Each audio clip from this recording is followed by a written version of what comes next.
breaking new ground by saying that Love Live is a franchise with a lot of gay subtext. This is to be expected to a degree.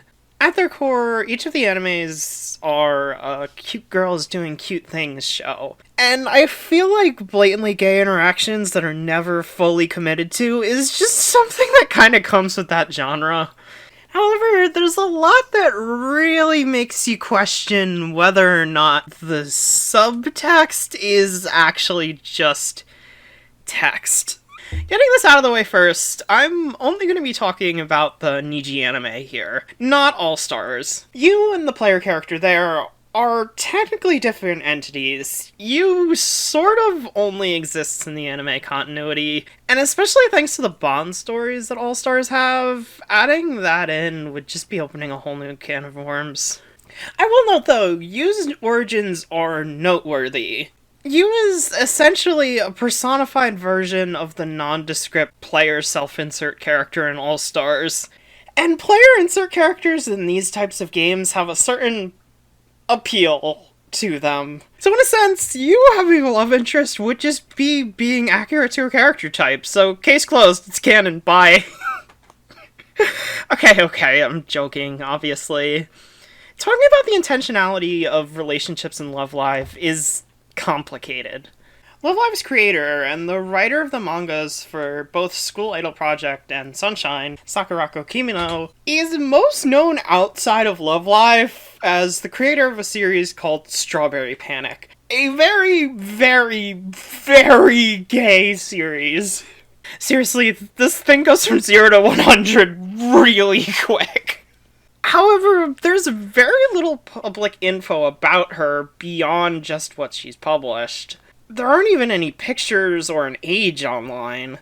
So despite things I've heard saying she's a lesbian or bi or that she's married to another woman, I can't confirm this, and the same goes for the rest of the anime staff. This presents a problem because that knowledge is actually fairly important for analyzing something like this. I could 100% see a queer creator or staff wanting to make stuff like this fully text, but not being able to. But I just don't have the knowledge to run on that hypothesis and not feel like I'm just drastically making assumptions. So with All Stars and the potential queerness of the staff out of the way, let's finally try and answer the question this video's title has put forth. Are Yu and Ayumu meant to be viewed as a couple? In the anime, the pair are the first characters we are introduced to. Episode 1 very quickly establishes their flaws, as well as their dynamic. They're close friends who support one another's interests. However, Yu doesn't believe she has any dreams of her own, and says she was hoping to try and find some through supporting others, before dismissing it as a complete joke. Ayumu, meanwhile, is insecure about herself and her love for cute things that she worries is immature. Where Yu hasn't been able to find her dreams, Ayumu is afraid to chase them. When she finally asks Yu to support her, we get this little bit before her song.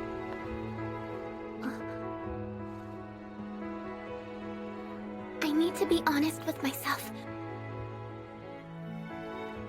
So please watch me.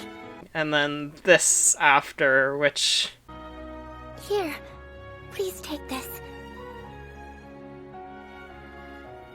It's me asking you to chase this dream with me.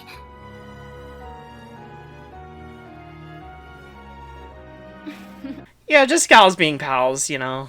Initially, Yu only really wants to support Ayumu, but thanks to Kasumi, over the course of the season, she ends up becoming the whole club's support. We also see in episode 2 how Ayumu gets jealous at Yu calling others cute, and how she uses Yu for inspiration when Karen suggests she speaks from the heart. Over the course of the first season, we see Ayumu becoming more comfortable as an idol, getting closer to her dream through becoming a cutesy singer who becomes especially popular with kids. Yu, meanwhile, begins to find her own passion in music, beginning to play the piano and wanting to compose her own music, eventually going on to become the group's composer. Initially, only Setsuna knows this, solely because she stumbles in on her practicing once. In episode 10, Yu calls Ayumu her partner for life, and she's really happy at that idea. And immediately after this, she sees Setsuna and Yu hugging and is immediately jealous. The two end up having a heart-to-heart about dreams, and Yu thanks Ayumu for taking her along to find hers, but Ayumu gets concerned when Yu says it's not just the two of us anymore, and Yu expresses a desire to find the courage to chase her own dreams. In the next episode, a big focus is put on the fact that Ayumu is worried about losing Yu, because she seems to be spending so much time with Setsuna. Not helping matters is that she finds out from Setsuna about Yu taking up playing music, and Setsuna clearly not realizing it's something she hasn't told anyone about, which makes Ayumu upset. Yu asks her to come over, and then... if you're watching this, you've probably seen the scene. Ayumu asks if Setsuna is more important to her, Yu says no, and when Yu says she has a dream... I have a dream. The last time we talked about dreams together, you said you'd stay by my side and see mine through with me. So please, please just be mine. You know, just completely normal gals being pals type behavior. Also, this ends the episode on this specific shot. To start the next episode, we see Yu reflecting the next morning. Ayumu ran off after, and the two see each other and talk with a very friends who just did something the night before and neither really wants to talk about it vibe. You know exactly what I mean. Eventually, Yu expresses she has her own dreams, and Ayumu says outright that she can't because she needs Yu to support her and her dreams and doesn't want her to leave. However, after a heart-to-heart with Setsuna, Ayumu goes to apologize for how she acted. In the process, seeing Yu finishing a stage for her. Also, It was all made with love, right down to the very last petal. yeah. And Yu gives her a special flower that means... Unchanging feelings. Because I know my feelings will never change.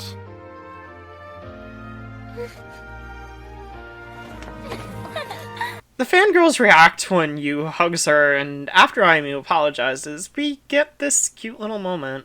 You're lucky you're still cute when you're being selfish. And this. I know that those other girls are important to you too, but I thought you were cute first.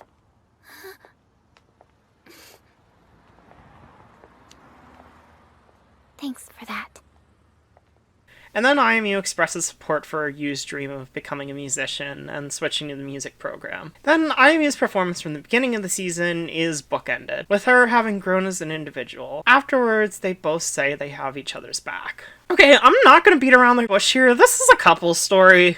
Like, just outright. Obviously, they're never confirmed as canon, even to this day, but I feel like this is a case where the subtext is just text. A lot of scenes between Yu and Ayumu are the sort of things that in Kimono's other works would just outright be romantic. All they're really missing is the confirmation. This doesn't feel like a story that is completely the same without a romantic interpretation. This feels strengthened by it. Even somewhat reliant on the idea that these two girls aren't just best friends, but they're on the verge of a relationship with each other, but both need to grow for it to be possible. Both girls are presented with different problems, as I mentioned. Ayumu has her own dream and is scared to follow it, while Yu hasn't found her own yet and supports others because she doesn't know if she ever will. Ayumu has issues with jealousy and codependency. For their friendship to blossom into a truly healthy relationship, Ayumu needs to learn to support Yu's dreams and goals, while Yu needs to learn to follow her own dreams in turn. Essentially, they need to grow closer by letting each other be apart and do different things. Ayumu is often criticized as being selfish and too clingy, and is